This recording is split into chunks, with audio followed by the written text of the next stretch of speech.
avait une dame qui a été surprise en flagrant délit d'adultère. Les pharisiens l'ont emmenée vers Jésus et lui ont dit, dans la loi de Moïse, il est ordonné de lapider une telle femme. Toi donc, que dis-tu? La réponse de Jésus a été frappante. Il dit que celui de vous qui est sans péché jette le premier la pierre contre cette femme. Il dit que celui de vous qui est sans péché jette le premier la pierre contre cette femme. Et la Bible dit, accusés par leur conscience, ils se retirèrent, depuis le plus grand jusqu'au plus petit. Savons-nous pourquoi ces pharisiens se sont retirés sans toucher la dame? Savons-nous pourquoi aucun d'entre eux n'a pu lapider cette femme? Parce qu'ils ont reconnu qu'ils étaient coupables, parce qu'ils ont reconnu qu'ils étaient pécheurs. Accusés par leur conscience, personne ne pouvait lancer une pierre. Ils étaient soumis à un examen de soi. Après analyse, personne n'était capable de lancer une pierre. Personne. Parce que tout le monde se sentait coupable. Chacun a reconnu qu'il était pécheur. Et la Bible dit, accusés par leur conscience, ils se retiraient. Ils se retiraient depuis le plus grand jusqu'au plus petit. J'aimerais vous poser cette question.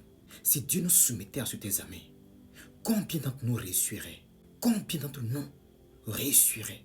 Si Dieu nous soumettait à cet examen, qui serait capable de jeter le premier la pierre contre cette femme?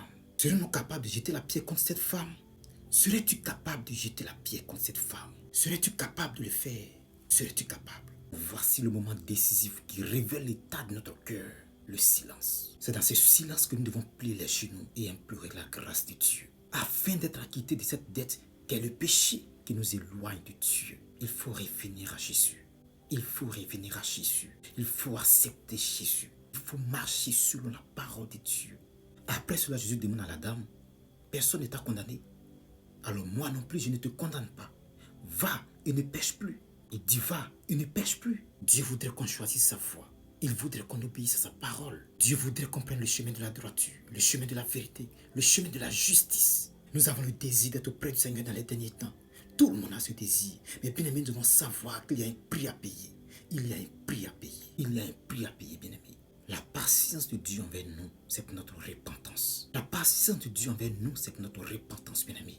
C'est pour notre repentance. Il faut se repentir. Quand nous prenons Luc 13:2, Jésus dit quoi? Il dit, croyez-vous que ces Galiléens furent de plus grands pécheurs que tous les autres Galiléens parce qu'ils ont souffert de la sorte? Non, je vous le dis. Mais si vous ne vous repentez, vous périrez tous également. Vous périrez tous également. Jésus a dit, je ne suis pas venu appeler à la repentance des justes, mais des pécheurs. Bien-aimé, si tu reconnais que tu es un pécheur, repens-toi dès maintenant. Ne meurs pas dans le péché. Ne meurs pas, bien-aimé, dans le péché. Ne quitte pas ce monde sans être repenti. Ne quitte pas ce monde sans être repenti, bien-aimé. Ne quitte pas ce monde sans être repenti. Il faut se repentir. Dieu t'appelle à la repentance. Il faut se repentir, bien-aimé. Reconnais ton état de pécheur. Reconnais ton état de pécheur et repens-toi, bien-aimé.